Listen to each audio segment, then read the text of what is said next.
Makeup की दुकान सास। निर्मला को मेकअप का बहुत शौक है। बल्कि शौक ही नहीं, निर्मला मेकअप एडिक्टेड है। उसके लिए हर दिन मेकअप कर तैयार रहना बहुत जरूरी है। ओ पति परमेश्वर, मेरा फेस पाउडर कहाँ है? कहीं अपनी भेड़ी शक्ल ठीक करने तो नहीं ले गए? मतलब उस पाउडर से सब यही करते हैं? मतलब क्या है तुम्हारा? मुझे भेड़ी शक्ल की बोलते हो? अरे ये तो तुम ही बोल रही हो, मैंने तो पाउडर के लिए बोला था। हाँ हाँ, सब जानती हूँ। मेरी सुंदरता से खिलचते हो तुम। उसे मेकअप बोलते हैं। अरे कभी उसके बिना बाहर निकल कर देखो, खुद का बेटा तक पहचानने से मना कर देगा। निर्मला भड़कते हुए आगे कुछ बोलने ही वाली होती है कि तभी उसकी बहू माला कमरे में आ जाती है। गुस्सा नहीं मम्मी जी, गुस्से से मेकअप की ऐसी तैसी हो जाएगी, चेहरे पर झुर्रियां पड़ेगी सो अलग। हाँ, सही बोल रही हो। मुझे ना इस बेवकूफ इंसान पर ध्यान ही नहीं देना चाहिए। ये वैसे भी मेरी खूबसूरत और जवान स्किन से खिंचते हैं। अरे वाह, मेरी बूढ़ी घोड़ी और लाल लगाम, लगे रहो। ऐसा बोलकर रमेश हंसते हुए कमरे से बाहर चला जाता है, जहां उसे जतीन हॉल में बैठा मिलता है। पापा, आप क्यों सुबह से ही मम्मी की टांग खिंचाए में लग जाते हैं? मजा आता है बेटा। आज अगर बहू नहीं आती ना तो वार तो फिक्स थी। वैसे तुम यहाँ बैठे क्या गप्पे लड़ा रहे हो? ऑफिस नहीं जाना? ये कहकर रमेश ऑफिस चला जाता है और निर्मला अपना मेकअप पूरा कर सहेलियों से मिलने निकल जाती है। जहाँ से वो कुछ घंटों बाद घर वापस आती है तो माला उससे कहती है, मम्मी जी, मुझे करवा चौथ के लिए कुछ शॉपिंग करनी है, क्या आप मेरे साथ मार्केट चलेंगी? अरे ये तो मैं भूल ही गई थी। हाँ हाँ, अपनी उम्र छोटी करने में पति की लंबी उम्र करना कहाँ याद रहेगा। अब बहू, मुझे ना तुमसे ज्यादा शॉपिंग करनी है। कुछ देर रुको, मैं तैयार होकर आती हूँ। अरे सुबह से सजी धजी घूम रही हो, इसमें भी मार्केट जाने के लिए अलग से क्या तैयार होगी? अरे वो फ्रेंड्स के साथ किटी पार्टी वाला मेकअप था। मार्केट जाने के लिए अलग तैयार होना पड़ता है, तुम नहीं समझोगे। जी ठीक है मम्मी जी, पर थोड़ा जल्दी करना, वरना मार्केट बंद हो जाएगी। निर्मला तैयार होने चली जाती है और माला उसका इंतजार करने लगती है। इस बात को पूरा 1 घंटा बीत जाता है, लेकिन निर्मला कमरे से बाहर नहीं निकल कर आती। मम्मी जी, बहुत लेट हो गया है, प्लीज जल्दी आइए ना। अरे आ रही हूँ। कोई शांति से तैयार भी नहीं होने देता।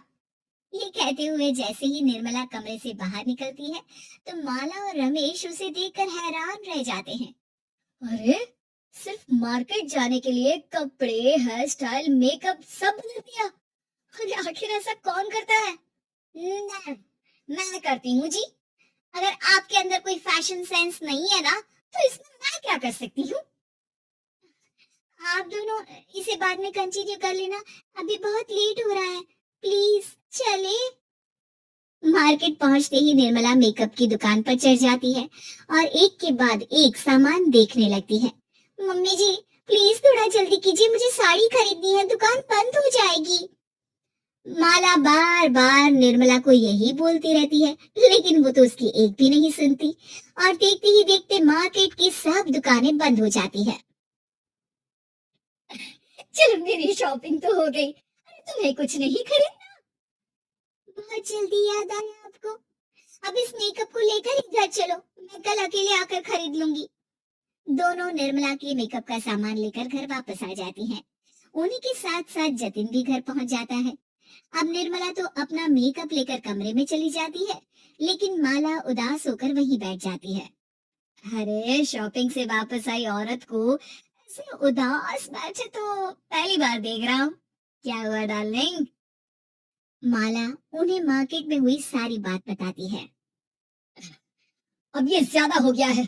मतलब अपने मेकअप के आगे इस औरत को कुछ नहीं दिखता, कोई नहीं दिखता। इसका बस चले तो किसी के मातम पर भी लाली लिपस्टिक लगाए बिना ना जाए। इसका तो कुछ करना पड़ेगा। इतने सालों में तो कुछ नहीं कर पाए, अब क्या करेंगे? अरे साथ दो और देखते जाओ। अब तीनों मिलकर निर्मला को सबक सिखाने की प्लानिंग के साथ कभी उसे मेकअप के साइड इफेक्ट्स वाले वीडियो, तो कभी टीवी पर चल रहे मेकअप से हुए स्किन प्रॉब्लम या स्किन कैंसर की न्यूज दिखाने लगते हैं। पर निर्मला पर तो किसी भी चीज का कोई असर नहीं पड़ता। लो, इनकी कान पर तो जू तक नहीं रहेंगी। Plan flop. अरे अभी नहीं, मेरे पास एक और आइडिया है। अपने पहले वाले प्लान को आगे बढ़ाते हुए वो सब निर्मला के मेकअप में कभी नमक, कभी मिर्च, तो कभी मिट्टी मिलाने लगते हैं, जिससे उसे ये भरोसा हो जाए कि उसकी स्किन पर भी मेकअप के साइड इफेक्ट होने लगे हैं। और एक सुबह, रमेश, जतीन माला, अरे कहाँ गए सब? हाय मर गई मैं, मेरा पूरा मुंह जल रहा है। अरे कोई आओ, बचाओ। क्या हुआ मम्मी जी? अरे पता नहीं, अभी मेकअप करने से पहले तक तो ठीक थी, फिर चिल्लाने लगी। मेकअप, कहीं मेरी स्किन पर कोई साइड इफेक्ट तो नहीं हो गया, या फिर स्किन कैंसर? अरे मेरा मुंह जल रहा है, अरे भगवान मुझे इससे बचा लो। मैं अपने दोबारा मेकअप का नाम तक नहीं लूंगी। अरे मैं इतनी जल्दी मरना नहीं चाहती, कोई बचाओ मुझे, कोई बचाओ। वो लोग दूध से निर्मला का मुंह धोने लगते हैं, जिसकी कुछ देर बाद सारी जलन ठीक हो जाती है। मम्मी, ये तो सिर्फ लाल मिर्च थी, पर आपको भी पता है कि जरूरत से ज्यादा कुछ भी अच्छा नहीं होता। और अगर आपने मेकअप में डूबना नहीं छोड़ा, तो फिर स्किन के साथ क्या होगा वो तो आप भी जानती हैं। अरे तौबा मेरी, कैसा मेकअप?